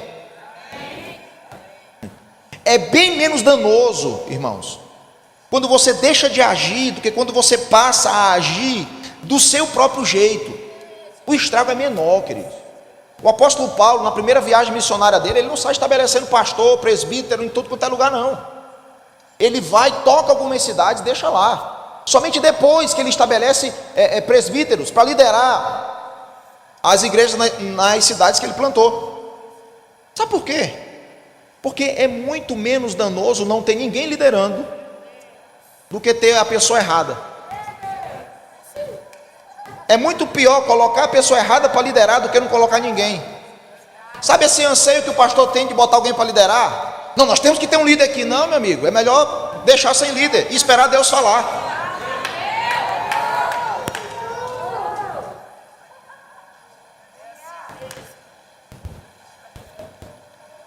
Deixa de pressa, irmão, calma. Amém? O estrago de agir na independência é muito maior do que quando você não faz nada. Quantos estão entendendo isso? Porque quando você age na independência, quando você age do seu jeito, não há poder naquilo que você está fazendo. Por isso Jesus falou assim, ó, fiquem, esperem na cidade até vir poder. Porque se você fizer do seu jeito, não há poder naquilo que você vai fazer. Por isso a maioria das coisas que fazemos, irmãos, são feitas pela força do nosso braço e não pelo poder de Deus. Porque, presta atenção, por não termos paciência para esperar até que Ele fale, até que Ele libere poder, nós estamos agindo do nosso jeito. E sabe qual é o problema? As nossas ações não têm mais poder. Aquilo que fazemos nas nossas igrejas não transforma mais ninguém. É só mais uma programação para encher linguiça. Não temos mais sinais, não temos mais maravilhas. Jesus não cura mais ninguém, porque estamos fazendo com a nossa própria força. Amém?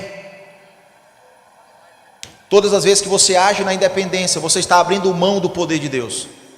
E quando você abre mão do poder de Deus, você vai ter que usar a força do seu braço. Sabe por que Saul ficou desesperado, irmãos? Doido depois para matar Davi? Porque ele queria dar o jeito dele, vou resolver do meu jeito. Saul era um rei que vivia em torno de si mesmo, da sua própria vontade. Eu falei aqui no primeiro dia, no mesmo monte onde Elias edificou um altar para Deus, Saul edificou uma estátua para si, irmão. Presta atenção numa coisa, depois que Davi termina de tocar a harpa e acalmar Saul, próximo passo foi a queda de Saul.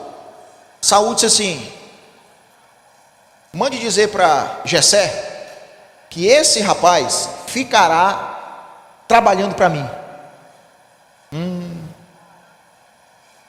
Davi foi ungido para ser rei sobre Israel e não para ser servo de Saul.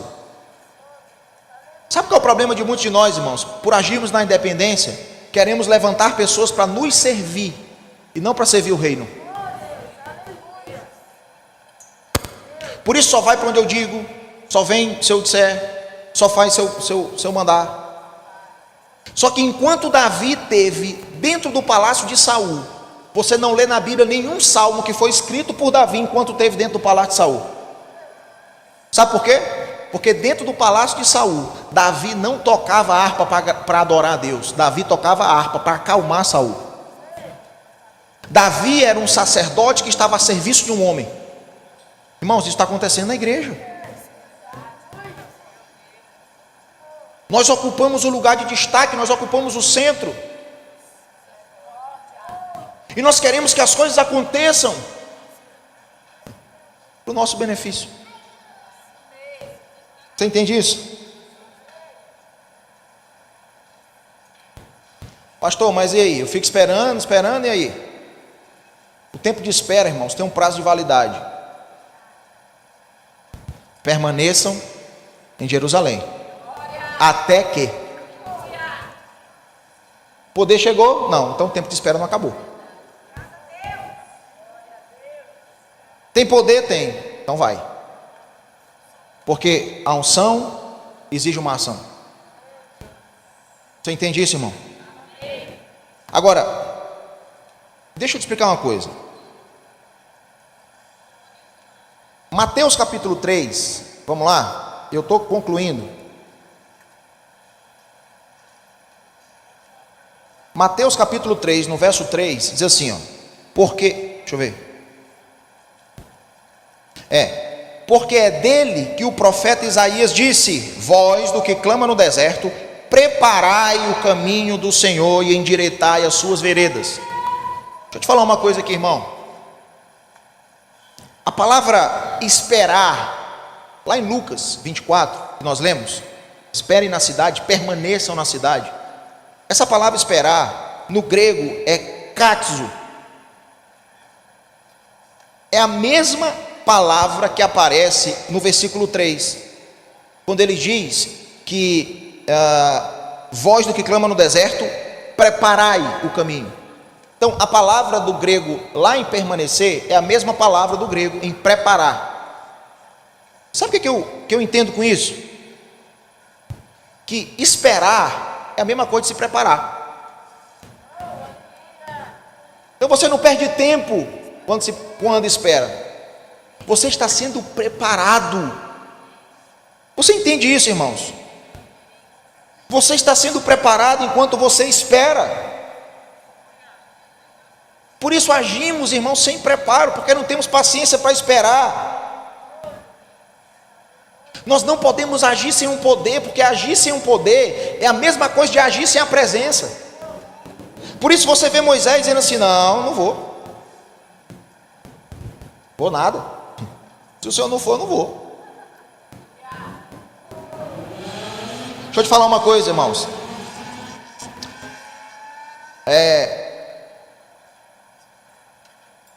Quando nós olhamos para o que aconteceu ali em Pentecostes, nós geralmente destacamos o acontecido em si. O Espírito veio, tal, Pentecostes, aquela história toda. A gente sempre foca no que aconteceu. Só que Jesus dá uma direção em Atos. Vamos lá? Vê se eu acho aqui rapidinho para eu lembrar. Atos.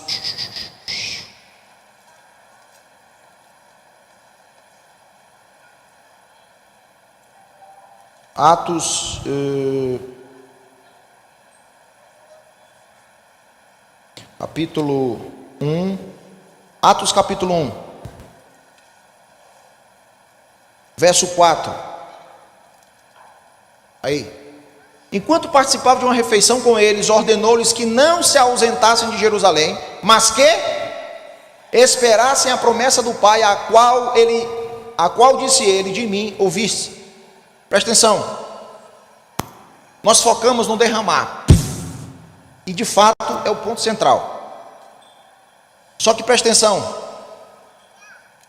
Jesus dá uma direção que antecede o derramar. Antes que o Espírito Santo fosse liberado, ele diz assim, ó, esperem, não saiam de Jerusalém. Irmão, deixa eu te falar uma coisa. Sabe qual foi o resultado dessa espera? Poder, avivamento. Deixa eu te falar, irmãos. A obediência e a paciência precede o poder. A obediência vem antes do poder.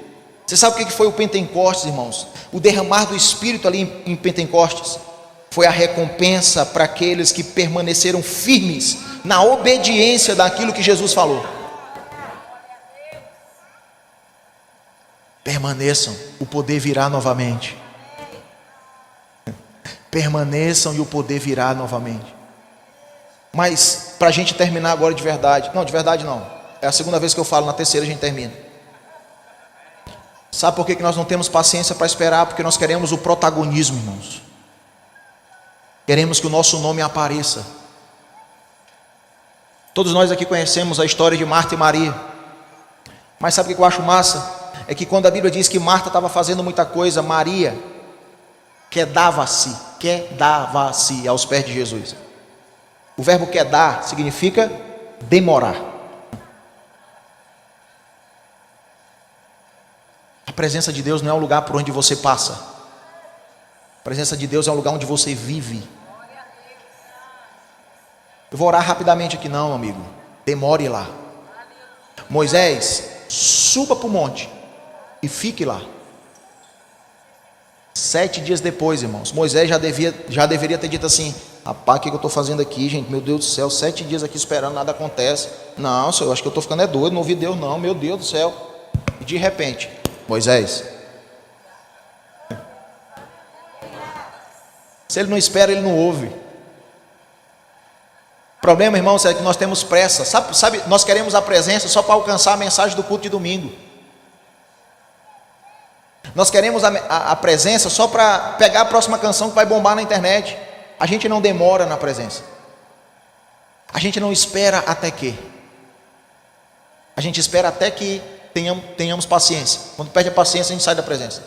Até que chegue a próxima mensagem do WhatsApp. Porque aí eu tenho que pegar o celular para ver quem está falando comigo.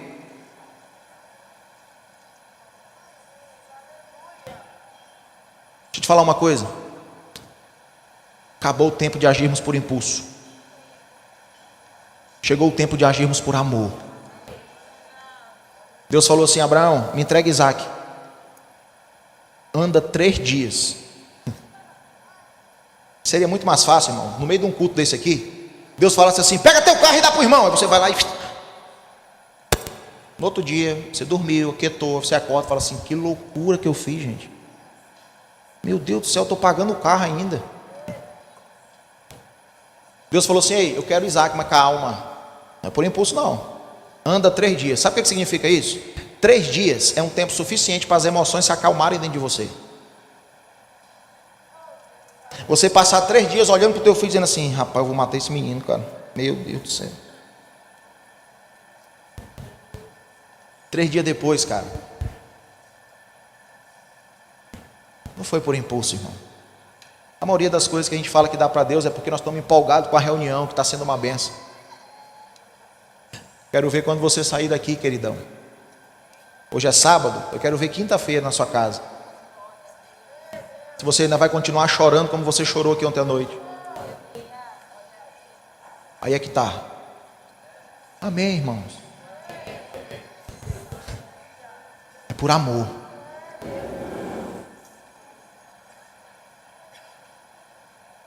Então vamos lá, nós queremos o nosso nome destacado. Maria demorava lá. Maria quedava-se. Ela esperava. E é justamente isso que nós precisamos entender. É tempo de pararmos na presença até que o poder venha. É tempo de investirmos na presença. O problema, irmãos, é que nós queremos que o nosso nome seja visto. Nós queremos que o nosso nome apareça. Nós queremos, irmãos, e por isso eu prefiro ficar trabalhando para ver se eu me destaco do que demorar na presença. Abra comigo João capítulo 11. Nós estamos concluindo. Vamos ler só mais esse. Deixa eu ver se é 11 mesmo.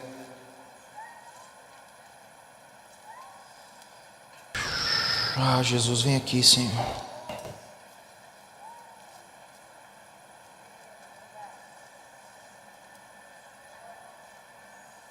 João capítulo 11, versículo 5.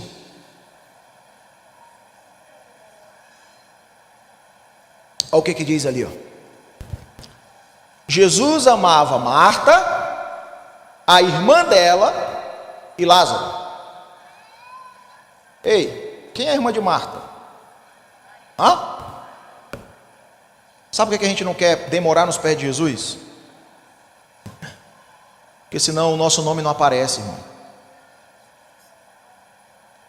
Porque senão nós não nos tornamos conhecidos, talvez, pelos homens.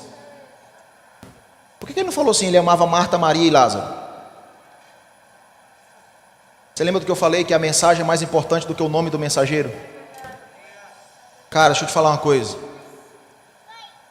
Eu não quero Jesus para uma mensagem minha bombar na internet e eu ter agenda para o ano todo. Eu não vivo por agenda, irmão. Não é a agenda que paga minhas contas. Eu não quero que os irmãos que caminham comigo vão para a Bíblia procurar mais uma música para cantar, para ficar famoso no YouTube. Não, eu não quero ser conhecido na terra, irmãos. Por mais que o meu nome não apareça, eu quero demorar na presença. Eu quero permanecer na presença. Irmãos, presta atenção numa coisa. É justamente esse tipo de gente que Deus está procurando. Lê comigo o verso 20. Verso 20. Ao saber que Jesus estava chegando, o contexto ali é Lázaro morreu, aquela história toda, Jesus chegou. Ao saber que Jesus estava chegando, Marta foi ao seu encontro. Maria, porém, ficou sentada em casa. Vamos lá. Marta e Maria está aqui. Jesus chegou. Aí Jesus chegou, Maria ficou e Marta foi até Jesus. Sim ou não? Sim ou não? Se você continuar lendo aí, você vai ver que ela foi lá e, se tivesse aqui, não teria acontecido, blá, blá, blá. Agora vê comigo o verso 28. Onde é que está o irmão da Bíblia, hein? Não, o irmão que fica mexendo na Bíblia, onde é que está? Ele é bom, viu? A gente fala, ele bota, né?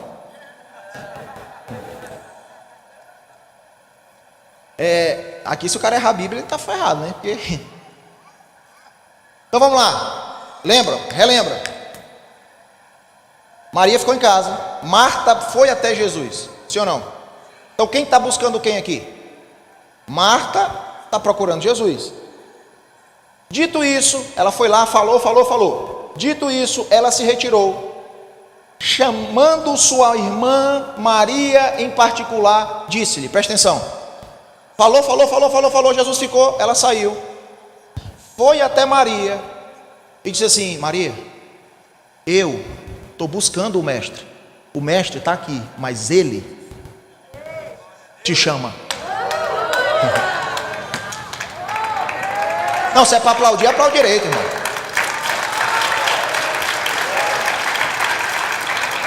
Todos nós estamos procurando Deus. Todos nós estamos buscando Jesus.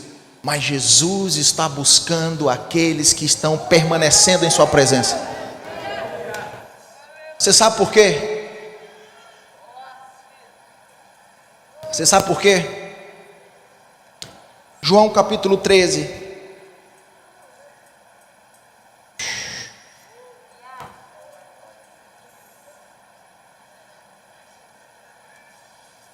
João capítulo 13. Permaneçam e o poder virá. Sabe por quê, irmãos? Olha para mim aqui agora. Ele não revela tudo para todo mundo. Quanto mais você permanece, mais íntimo dele você se torna. Mais íntimo você se torna. E quanto mais íntimo você se torna, mais acesso aos seus segredos você vai ter. Capítulo 13 de João, verso 21.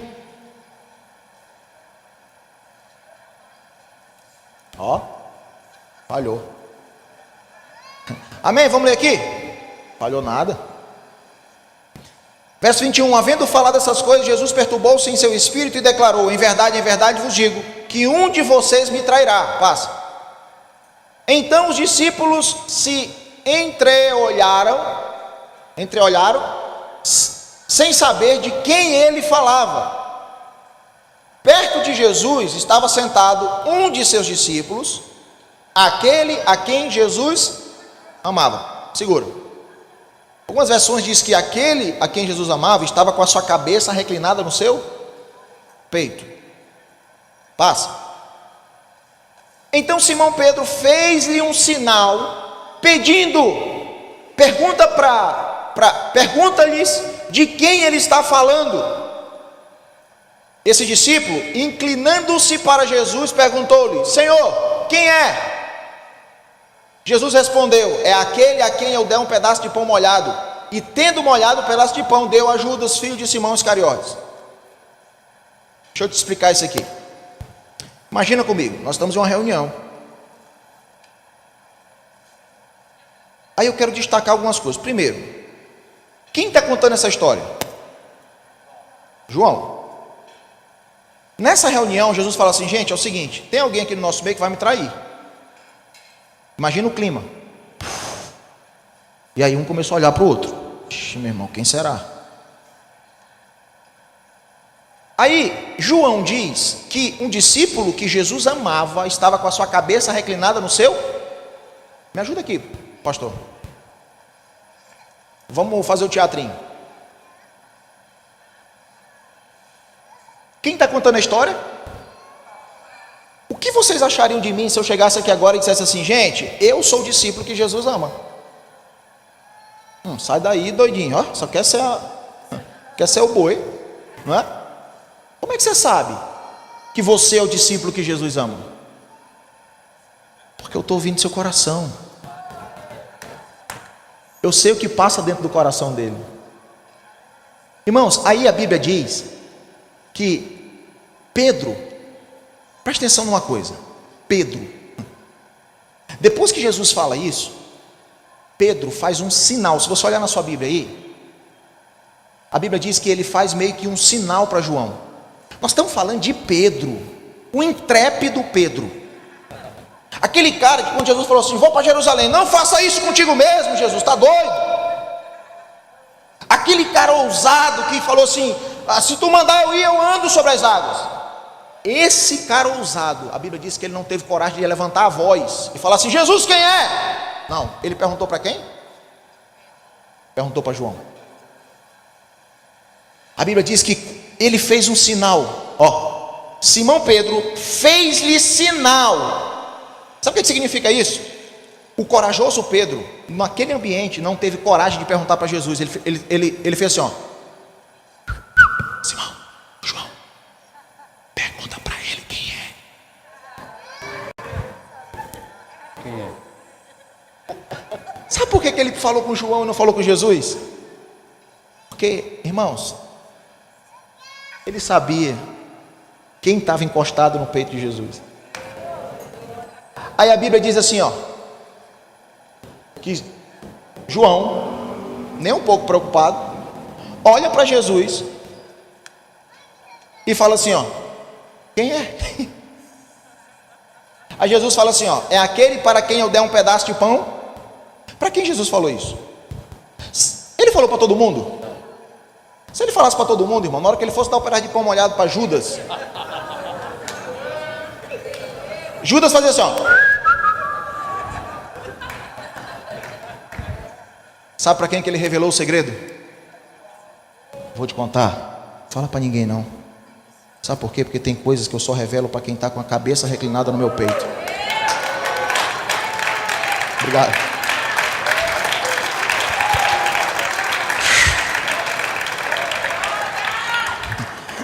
Tem coisas que eu não falo para todo mundo.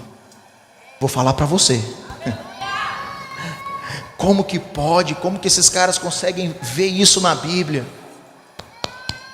Reclina sua cabeça no peito dele, fica lá até que ele fale. Amém? Até que ele fale. Gaste tempo na presença, recline a cabeça no peito dele, e você terá acesso aos segredos que ocupam o coração de Jesus nesse tempo. Eu não posso terminar essa reunião sem orar por você, cara.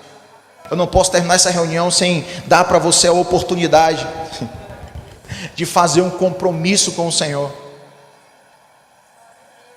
de se lançar aos teus pés e dizer: Pai, eu estou aqui, eu quero reclinar no teu peito, eu quero ouvir o teu coração, eu quero gastar tempo em tua presença, eu quero esperar até que o poder venha. Eu abro mão de agir na independência, eu abro mão de agir sem poder. Então, se essa é a tua postura nessa manhã, eu quero te chamar para vir aqui, eu quero te chamar para estar aqui conosco, eu quero te chamar para afirmar um compromisso com Ele.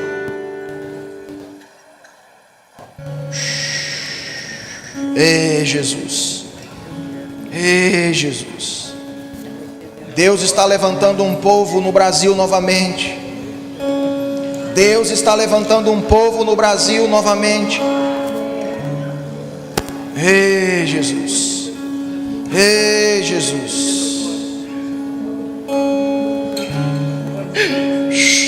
Ei, Jesus.